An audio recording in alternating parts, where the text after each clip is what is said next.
Hey guys, Gary from TIG Plus here. Just started making videos recently. Haven't found much information on some of this heavy aluminum stuff, so if you guys have seen my other videos, this is going to be more like an informational videos. These are the parts that I just finished, as you saw in the other video. It's 1-inch thick plate up there with a pocket in it. And then the angle's 1/2 inch and the side plates are 3/8.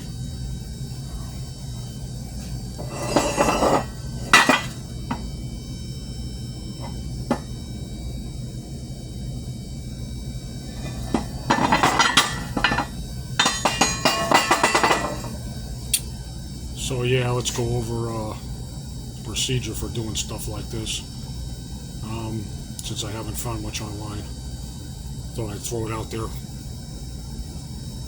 Generally, for something like this, you have to warm it up, preheat it. With the old Syncrowave, you have to go up to about 350 Fahrenheit to get it to go, and then with the new inverter, about 250, 200, somewhere around there. I use this restaurant hot plate to warm them up. It's an 8-inch burner. It's 1400 degrees. I think I got it from a McMaster car many years ago. It's really nice. It's like restaurant style with plugging on a countertop somewhere to make coffee or something, but I use it for the shop. It's awesome. So yeah, torch, HW18, tungsten's 2% lanthanated, the blue band. Might be hard to see though. I like a slight dome on the end. Usually grind it to like 30 degrees. Leave a little flat on there and just I set the machine to like 60% cleaning, and then I'll hit it on that piece of copper. Just a small dome, otherwise the tungsten's going to grow multiple heads on it. It's not as good. I don't think it works as well for cleaning as the little dome on there. You don't want a giant ball like on the transformers, but on the inverter, I know they say pointed tungsten, but I found better luck with a little dome on the end. So yeah, the other secret to this stuff is the gas. I know I touched on this, showed this a little bit last time. This is argon, straight argon, 100% argon, and this is 100% helium. So I have 2 cylinders. I mix it myself, nothing fancy. The Y is right there if you can see it. I can just use the argon if I'm doing steel or stainless or whatever, or lighter aluminum.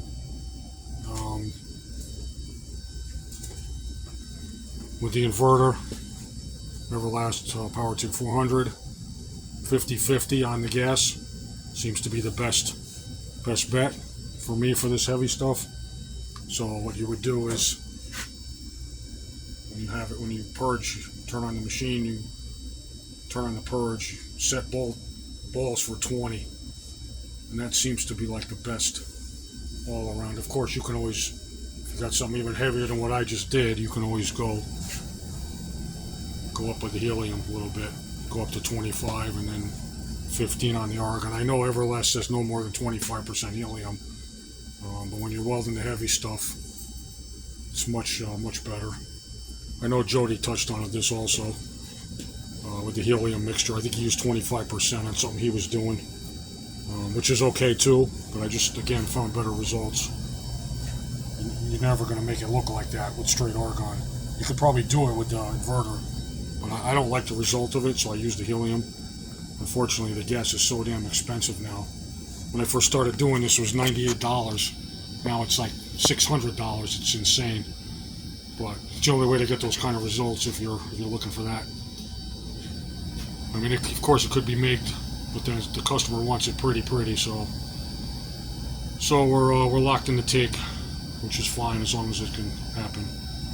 So yeah, let me turn on the machine. I'll show you some of the settings.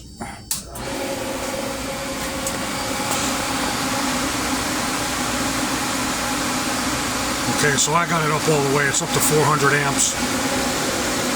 I just used the pedal, of course. So you've got 400 amps. Advanced square wave, you can get more heat into the work, much more than the soft square. I found anyway. So this is my #1 program, because this is what I do mostly. It's heavy stuff. So basically, so I got the frequency at 250, which is the highest on this machine. And the AC balance, I'm still experimenting with this. 37 seems to be a nice sweet spot. I've had it on 40, then you get a little more balling of the tungsten. 37 is like a happy medium, I found. I know the Synchros max penetration is would be 32, 68% on their machine. And then downslope is the pedal, of course. And I have the lowest end amps. Post flow 8 seconds.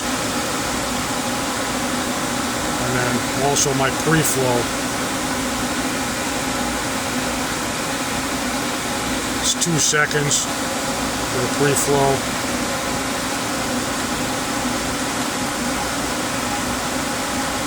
Seconds and 100 amps to start. You don't want it too high, you don't want the tungsten spitting.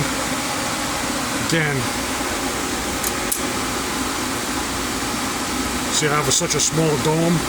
The idea is to try to keep it as small as possible. If you have such a big ball, it's not going to start very easily, and the helium aggravates that. It doesn't want to start very easily. I found with I know the frequency's kind of high, but it keeps the ball small on the tungsten, and no more than 40% on the cleaning. So yeah, this is a great machine.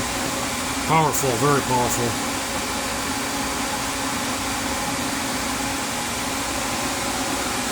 It's the old standby in case something happens. The old Synchro, great machine. Just a monster with electricity, unfortunately. So yeah, water cooler, of course, on the bottom. Wireless foot pedal down there. Really nice setup with a cart.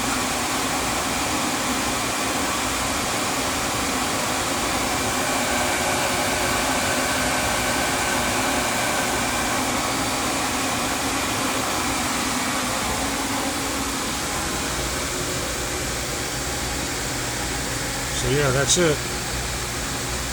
You just need to be final machined now, straightened out and then final machined. And then they're done. This is a tail end of 32 pieces that I ran off in the past 8 months. They wanted 4 per month. So, pretty good. Nice job.